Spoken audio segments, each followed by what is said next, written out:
You think surviving a 12-hour economy flight is about willpower? It's not. It's tiny choices you make before you even see the plane. The seat you pick, the water you skip, the snack you don't pack. Miss just one and the last 3 hours feel like a slow-motion marathon at 35,000 feet. Why do some travelers land clear-eyed and calm while others stumble off cramped, parched, and wired? Today I'm handing you 14 must-know moves that turn long-haul economy from punishment into something almost painless. We're talking real facts, quiet rules, and practical fixes you can use on your very next flight. Stay to the end so you don't repeat the costliest mistake on your next trip. Number 1. Choose the right seat before you even book. Picture this, 11:40 p.m., a half-asleep boarding line in Doha. 2 passengers bought the same fare. One pre-selected a window just forward of the wing, the other let the system assign a middle near the galley. 10 hours later, one wakes to sunrise with a neck that still works, the other has counted every cart rattle and bathroom door slam. Here's the part most travelers miss. Seat position changes everything. Noise, light, elbow room, even turbulence. Cabin noise typically hums around the low 80s dB during cruise, but rows near galleys and lavs spike with sudden clatter. Light leaks more in bulkhead and galley zones. Night flights turn those into blink-awake traps. Over the wing, the aircraft's center of lift dampens the porpoise feel of bumps. Aft rows flex and sway more. If you're tall, many premium cabins spill into economy with odd boxes under seats. Those can steal your foot space. Solution? Scout the exact aircraft type on your booking page, then check a reputable seat map tool before you pay. Prioritize window if you plan to sleep, what head wall to lean, less aisle bump. Aisle if you must stretch often. Avoid last rows, limited recline, and rows facing galleys. On red eyes, choose the darker side of the plane, opposite sunrise for eastbound. If solo, pick a window 2 to 3 rows ahead of the wing. If a pair, choose an aisle plus middle in a less popular row. Empty windows get assigned last more often than you think. Coming up next, the small packing setup that prevents 90% of mid-flight discomfort, starting with one clear 1-quart pouch and a zip cube you'll keep at your feet. Number 2, master the art of packing smart. Imagine boarding a 14-hour flight, sliding into your seat, and realizing your phone cable is buried in the overhead bin. Every minor discomfort suddenly feels like a big problem. Smart packing starts before security, and it's not just about what you bring, but where you put it. Most travelers overload the overhead and forget the footwell essentials rule. Everything you need in the next 8 and 12 hours should be within arm's reach. The TSA's 311 rule means all liquids must be in containers of 3.4 ounces or less, inside one clear quart-sized bag, one per passenger. Keep that bag in an easy-grab pocket so you're not unpacking half your carry-on at the checkpoint. Inside your underseat bag, stash a compact hygiene kit, toothbrush, face wipes, lip balm, your tech essentials, chargers, power bank, noise-canceling headphones, and comfort items like a scarf that doubles as a blanket. Group them in small zip cubes or pouches. It's faster to find and easier to repack. Remember, overhead bin space can run out fast, especially if you board late. Airlines may gate check your larger carry-on without warning, so always keep medicine, valuables, and one change of clothes with you. Next up, we're talking about the one thing you wear that can make or break your circulation and comfort. And no, it's not your shoes. Number 3. Dress like a pro for comfort and circulation. Picture stepping into a cramped economy seat wearing stiff jeans and tight sneakers. By hour 3, your knees ache, your waistband digs in, and your ankles feel heavy.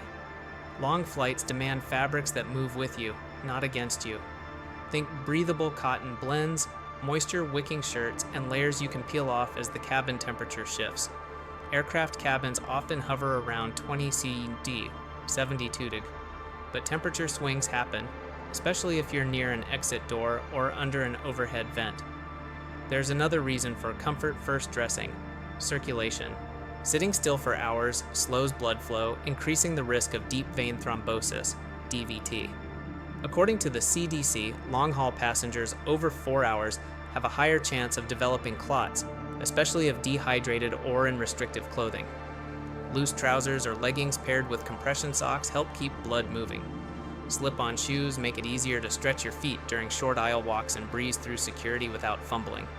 Avoid anything with tight waistbands, stiff seams, or heavy belts. Skip bulky jackets. They eat up leg space. Instead, layer a light hoodie or cardigan over a t-shirt with a scarf that doubles as warmth or a light blanket. You'll thank yourself when your seatmate cranks up the air vent. Up next, the hydration strategy most people get wrong, and why your drink choices can decide how you feel when you land. Number 4, hydrate aggressively but strategically. Imagine waking up mid-flight with cracked lips, a pounding headache, and eyes that feel like sandpaper. That's not bad luck, it's dehydration. Aircraft cabins are pressurized to the equivalent of 16 or 8,000 feet above sea level, and the humidity hovers around just 10-20%.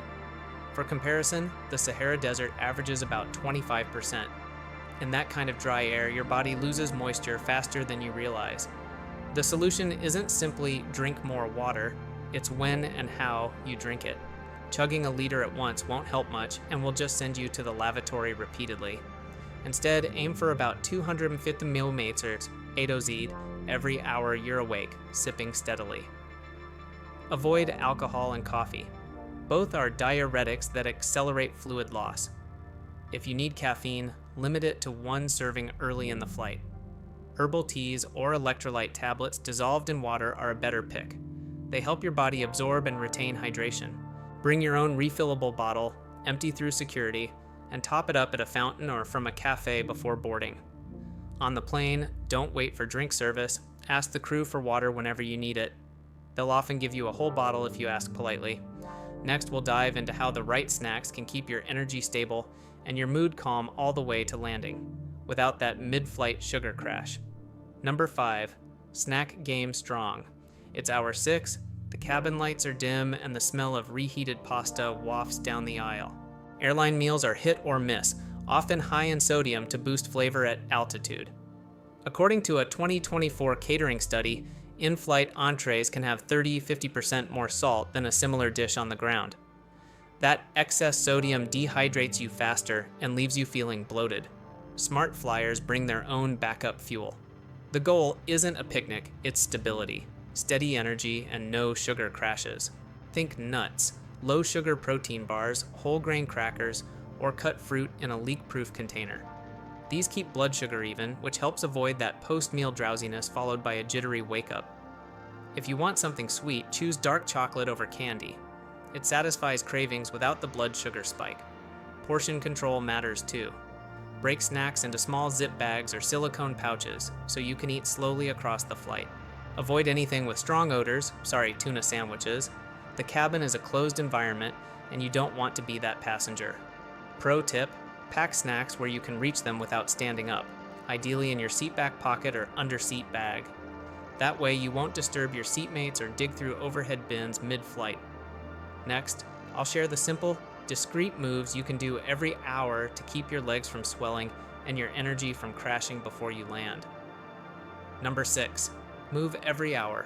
The secret routine, sort of this. The seatbelt sign turns off and most passengers stay glued to their screens. But sitting motionless for hours slows blood flow, which can lead to swelling, stiffness, or, in extreme cases, deep vein thrombosis, DVT. Research published in the Journal of Travel Medicine shows that even healthy passengers can experience up to a 50% reduction in calf blood flow after 4 hours of sitting. The fix isn't running laps in the aisle, it's targeted micro movements. Every 45-60 minutes, stand up if possible and take a slow walk to the lavatory and back. If you can't get up, do seated exercises, ankle circles, foot pumps, and knee lifts. These mimic the muscle contractions needed to keep blood circulating. For extra protection, wear compression socks. Studies show they can reduce leg swelling by up to 60% on long flights. When you do walk, time it between meal services to avoid blocking carts. If you're in a window seat, let your row mates know early that you'll need to move occasionally. Most people are more accommodating when warned in advance. And here's the hidden perk. Regular movement doesn't just protect circulation. It keeps your energy stable and your mind clear, making the hours feel shorter. Coming up next, how the right sleep gear can turn a noisy, bright, cramped cabin into your personal rest zone, even in economy. Number 7, use the right sleep gear.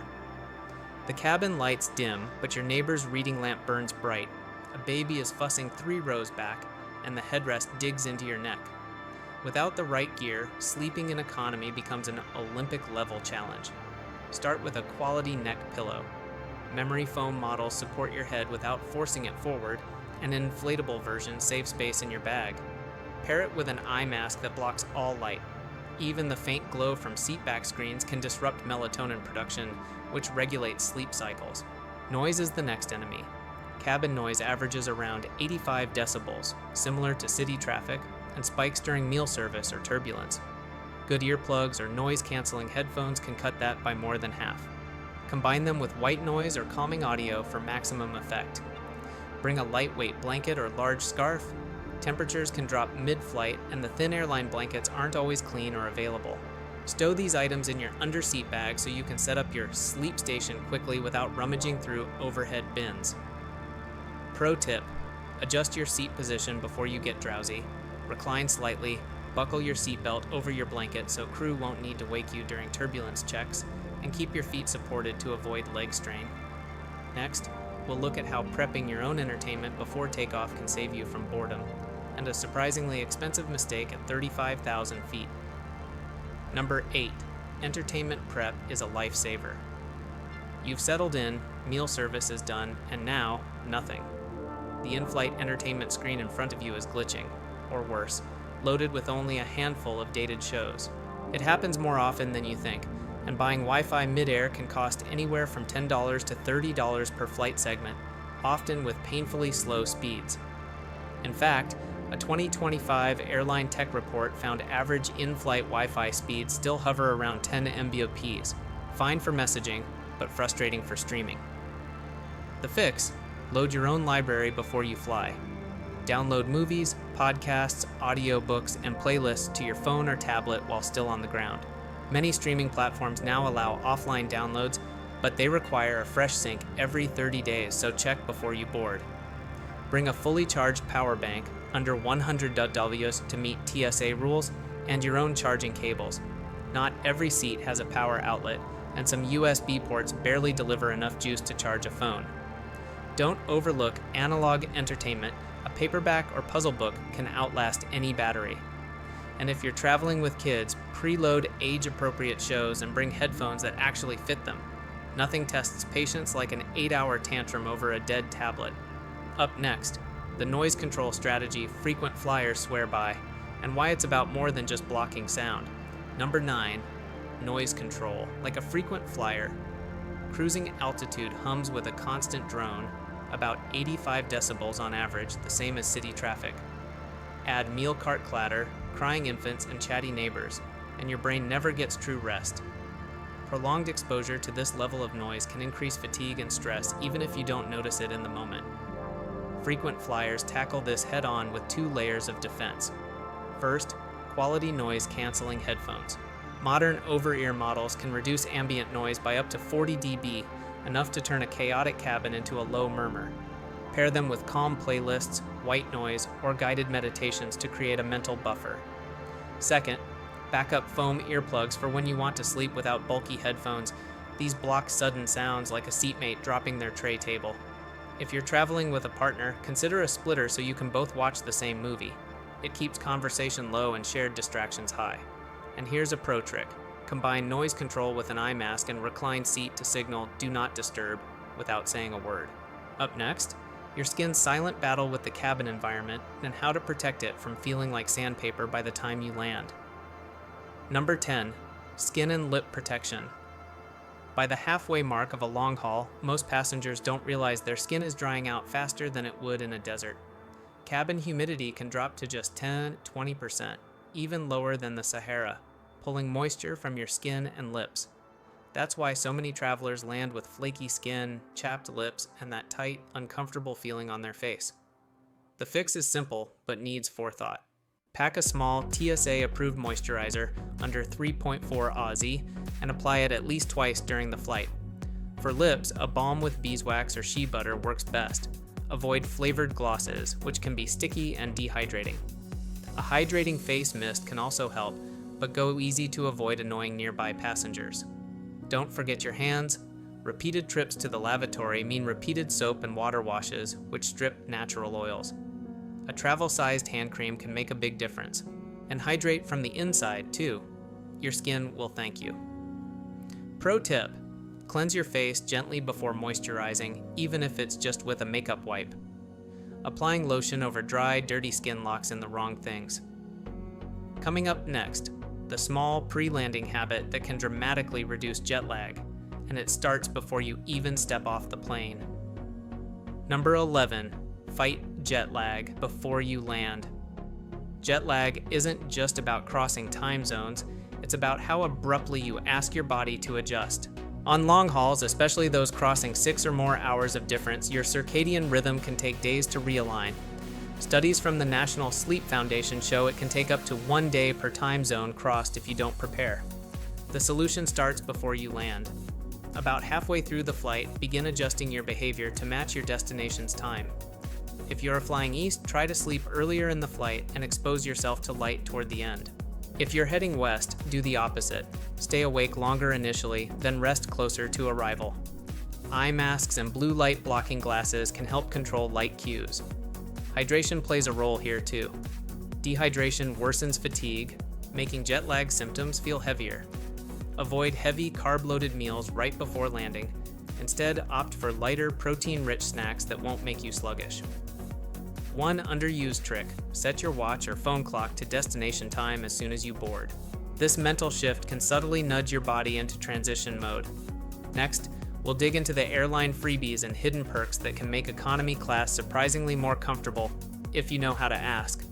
Number 12, use airline freebies and hidden perks. Most economy passengers think what they see is all they get, but seasoned travelers know there's more if you ask the right way. Airlines stock small extras that aren't always handed out unless requested. Extra blankets, pillows, bottled water, even amenity kits on some long hauls. On quieter flights, you might get an entire row to yourself simply by asking a flight attendant if any are free after boarding is complete. The key is timing and tone. Ask politely during quieter service periods, not when the crew is serving meals or handling turbulence. Smile, use their name if you've caught it, and be specific. Do you happen to have any spare pillows? Works better than, what else can I get? Mini fact: in a 2025 travel survey, over 40% of long-haul flyers who requested small perks received them, but less than 15% of passengers asked in the first place. The same goes for special snacks, fruit, yogurt, crackers, that might be available for dietary needs but not listed on the menu. Some perks are route specific. Certain carriers offer free slippers, toothbrush kits, or even eye masks in economy on overnight flights. These small comforts can make a noticeable difference over 10+ hours. Next, we'll cover how to protect your health and hygiene in the germ-heavy cabin environment, starting with the single dirtiest surface you'll touch all flight. Number 13, protect your health and hygiene. Most passengers assume lavatories are the germ hotspots, but studies show the tray table can harbor up to 8 times more bacteria than the toilet seat. In a 2024 airline hygiene audit, swabs from seatback trays revealed traces of E. coli, mold, and cold viruses. That's because they're touched by hundreds of hands daily and rarely sanitized between flights. Your defense is simple and portable. Carry a small pack of disinfectant wipes. TSA allows these without liquid limits, and clean the tray table, seatbelt buckle, armrests, and touchscreen before settling in. Don't forget overhead bin latches if you're reaching up often. Use hand sanitizer after touching high contact surfaces, especially before eating. Lavatories do pose risks too. They're small, high moisture spaces where bacteria thrive. Use a paper towel to lock and unlock doors and avoid touching faucet handles with bare hands. Keep your shoes on even for short trips. Pro tip: make a mini health kit. Sanitizer, wipes, tissues, and a spare mask. If you're flying during flu season or to a region with outbreaks, this small habit can save your trip from being derailed by illness. Up next, the mental shift that can make even the longest economy flights feel shorter, without touching your watch. Number 14, mental tricks to make time. Long flights can feel endless if you watch the clock. Psychologists call this the time dilation effect. The more you focus on passing time, the slower it seems to go. The fix is to trick your brain into chunking the journey into smaller, more manageable segments.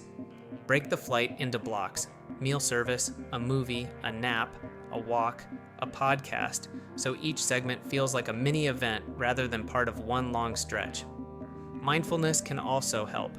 Simple breathing exercises or guided meditations lower stress and keep your mind anchored in the present rather than anticipating discomfort.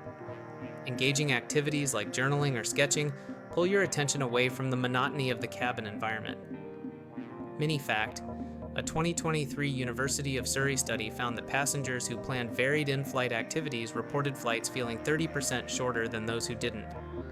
For a quick morale boost, set milestones, such as when you've reached halfway or when you're over a certain country. Some passengers even use small treats, like unwrapping a favorite snack, as rewards at these points. By the time you land, you'll have spent more energy enjoying the journey than enduring it. We're now at the perfect point for the rewatch, jog, share queue before we wrap everything up in the closing. You've just armed yourself with 14 proven ways to make a long haul in economy not just bearable, but genuinely smoother from takeoff to touchdown. From choosing the right seat to resetting your body clock midair, each tip cuts away one layer of discomfort, and together, they turn hours in the sky into something you can handle with confidence. The biggest surprise? How much control you actually have over your flight experience even without an upgrade. Remember, comfort isn't luck, it's preparation. Keep these strategies in your back pocket for your next trip, and you'll step off the plane clearer headed, better rested, and ready to enjoy your destination from the moment you land. If this guide saved you from at least one in-flight headache, save it for later, share it with a friend who flies long haul, and subscribe for more insider travel tips. And of course, check airline and TSA regulations before you pack. Rules can change, and the smartest traveler is always the most informed. Safe travels.